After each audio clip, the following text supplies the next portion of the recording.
variable frequency drive system generally consists of an AC motor and a controller with an operator interface. The motor. The motor generally used in a VFD system is a three-phase induction motor. Some types of single-phase motors can also be used, but three-phase motors are usually preferred. Various types of synchronous motors offer advantages in special situations, but induction motors are suitable in most situations. Induction motors are also generally the most cost-effective choice. The VFD controller. Variable frequency drive controllers are solid-state electronic power conversion devices. They first convert AC input power to DC intermediate power using a rectifier bridge. The DC power is then converted to a quasi-sinusoidal AC power using an inverter switching circuit. The rectifier is generally a three-phase diode bridge, but controlled rectifier circuits are also used. Since incoming power is converted to DC, most units will accept single-phase power as well. This allows the system to act as a phase converter as well as a speed controller. When using single-phase input power, the system should be derated because only part of the rectifier is carrying the entire connected load. As soon as new types of semiconductor switches have been introduced, they have been applied to inverter circuits at all voltage and current ratings if suitable devices are available. Currently, insulated gate bipolar transistors, IGBTs, are used in most VFD inverter circuits.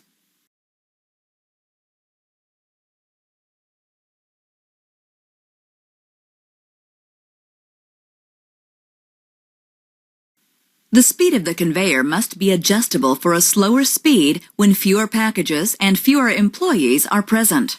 A faster speed must be available for times when more packages and more employees are present. The setting of this speed is known as the reference. Generally, this reference refers to speed in hertz. Hz. The maximum reference being 60 Hz and the minimum reference being 0 Hz. On the simulated controls shown here, the plus will increase the reference to a preset value. The minus will decrease the reference to a preset value. Another important function of a VFD is to maintain a constant speed regardless of the load. A variable frequency drive will compensate the current and torque to accommodate the changes in load. It is also important that limits are placed on the VFD. Speed limits may be placed in the program of the VFD so an operator cannot go beyond a maximum speed or less than a minimum speed. If the system becomes stalled, there are torque limits that the VFD monitors that will stop the motor if they are exceeded. Current limits are also important for the protection of the motor and the VFD itself. The graphic shown here has a maximum limit of 50 Hz and a minimum limit of 10 Hz. A VFD will also ramp the speed of the motor both up and down. When the motor starts or accelerates, it is important that no lurch or sudden speed change. In the case of the packaging conveyor discussed earlier, this would cause the packages to move backward. A slow ramp up to the desired reference is preferable. Over a specified period of time, the system can accelerate until the reference is reached. Decelerations can also be programmed over a specified period of time. Setting these parameters too short can cause the VFD to trip on overcurrent for acceleration and overvoltage for deceleration. Stopping a system involves special challenges. A heavily loaded system has a great deal of inertia, so the motor continues to spin even after power is removed. This continued spinning of the motor causes the motor to generate energy instead of using energy.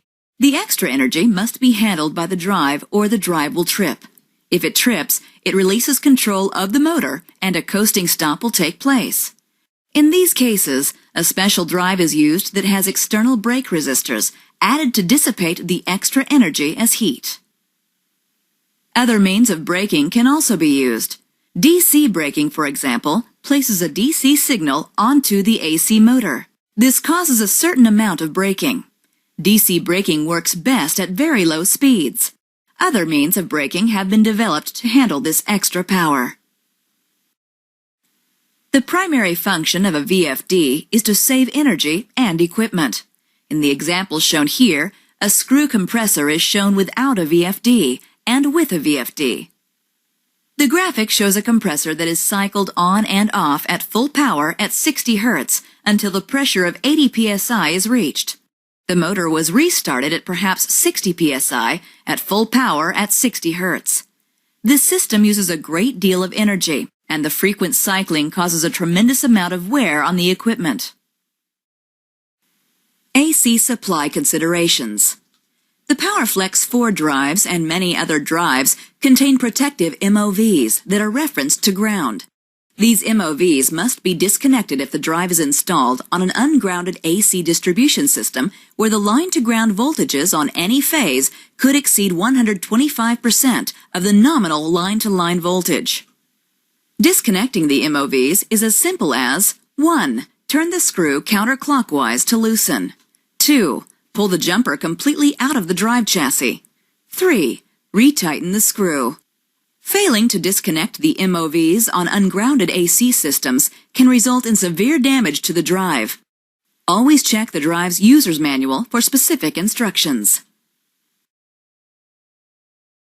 The safety ground of the drive must be connected to the building's ground system.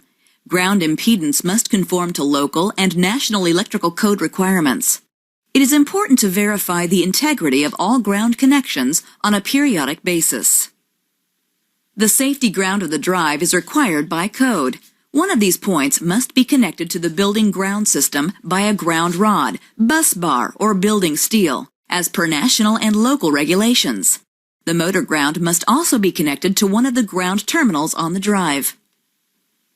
Either one of the ground terminals located on the terminal block of the drive will provide a grounding point for the motor cable shield. The shield should also be connected to the motor frame on the motor end of the cable as well. An EMI clamp should be used to connect the shield to the grounding terminal. The conduit box option may be used with a cable clamp for a grounding point for the shield. Always check the drive's user's manual for specific instructions pertaining to grounding. Pay particular attention to any requirements concerning RFI filter grounding. On all VFDs, the power terminal block is labeled according to the manufacturer's marking specifications. This information is available in the user's manual of the drive. Always check the manual for specific instructions and recommendations.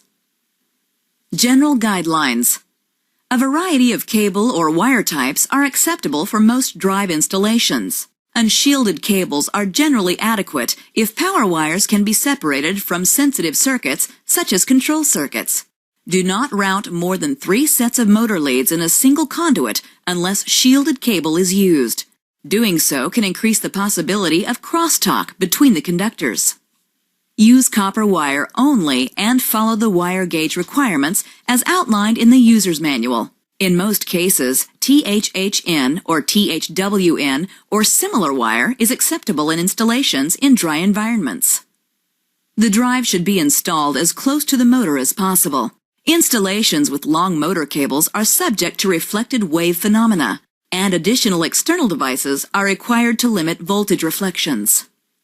VFDs are intended to be commanded by control input signals. The installation of a device that disconnects and reapplies output power to the motor should not be used. If it is necessary to include this type of device for situations such as emergency stop, a set of auxiliary contacts should be used to simultaneously disable the drive control run commands. Failure to do so could result in severe damage to the drive. As discussed previously, a contactor or other device that routinely disconnects and reapplies the AC line to a drive can cause severe damage to the drive. VFDs are designed to use control input signals to start and stop the motor. Using these devices is not recommended. It is also important to remember that when the AC line is removed, any inherent regenerative braking effect will no longer be present. The motor will coast to a stop. This may require an auxiliary method of braking. The control conductors should always be copper wire with an insulation rating of 600 volts or greater. Control conductors should also be separated from power conductors by at least 1 foot or 0.3 meters. Also keep in mind that any I/O terminals labeled common are not referenced to ground. They are shared source terminals, not safety grounds. It is generally recommended that control conductors should not exceed 100 feet or 30 meters. Control conductors are highly vulnerable to the electrical environment and installation practices. Care should be taken to reduce the influence of noise on the system. This graphic shows an overview of some of the typical control schemes.